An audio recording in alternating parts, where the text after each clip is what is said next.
Gazetecilerin özelde Ağrı, genelde Türkiye geneline baktığımızda temel probleminin ekonomik şartlar olduğu gözle görülüyor.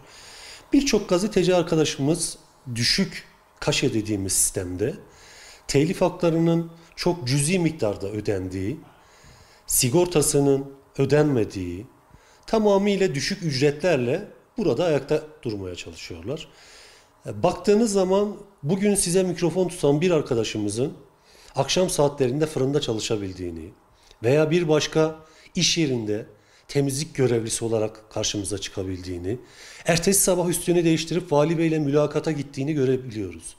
Evet, bunlar bizi şaşırtıyor mu? Şu anki düzende şaşırtmıyor. Çünkü ekonomik darboğazda arkadaşlarımız istedikleri ücreti alamayınca bir yandan sevdikleri meslek olan gazetecilik, diğer yandan da çoluk çocuğunun rızkını çıkarmak için çalışmak zorundalar. Böyle olduğu zaman da ister istemez teknik aksaklıklar olabiliyor. Gazeteci haberine yoğunlaşamıyor, istediği gibi özel habere çıkamıyor. Birçok örnek sayabiliriz bunun gibi. Yine gazetecilerimizin teknik bazda sıkıntıların olduğunu biliyoruz. Dolar kurundaki hareketlilik özellikle teknik aksamını değiştirmek isteyen, fotoğraf makinesini değiştirmek isteyen veya drone almak isteyen birçok arkadaşımızı etkilemekte. Bizler cemiyet olarak en azından oluşturabileceğimiz projelerle arkadaşlarımıza destek olmaya çalışıyoruz. Ancak şu anda bildiğiniz gibi bütün makineler çok üst seviyede. Bu da arkadaşlarımızın en büyük problemlerinden bir tanesi. İkinci problemlere baktığımızda özellikle ilimizde birçok arkadaşlarımız bürokrasi, siyaset üçgeninde gidip gelmekte. İstenilen haberler yapılamamakta. Birçok yerden mobbing uygulandığını duyabiliyoruz. Birçok haberin yazılamadığını, aşiretler nedeniyle birçok haberin geçilemediğini biliyoruz. Özellikle bölgede çalışan arkadaşlarımızın iyi haberlerin gündeme gelmesi için mücadele ettiğini biliyoruz.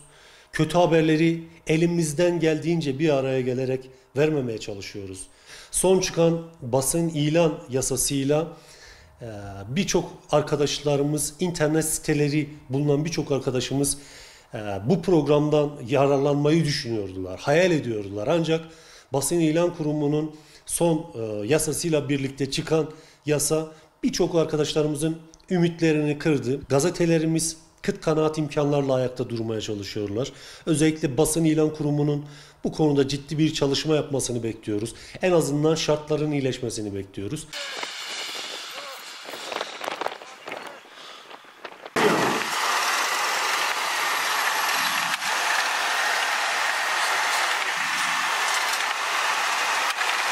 Cemal abi, şu anda yolumuzu kaybettik.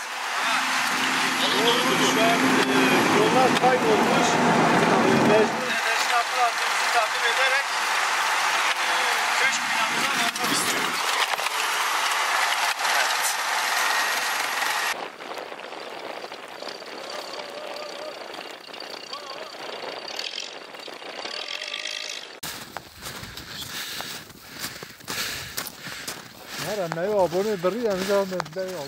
Bir buçuk saattir yürüyoruz. Daha köye ulaşamadık. Burhan abi, Yunus abi. Şu an soba yakmışız, ısınmaya çalışıyoruz. Kar eritiyoruz. Su ihtiyacımızı bu şekilde gidermeye çalışıyoruz.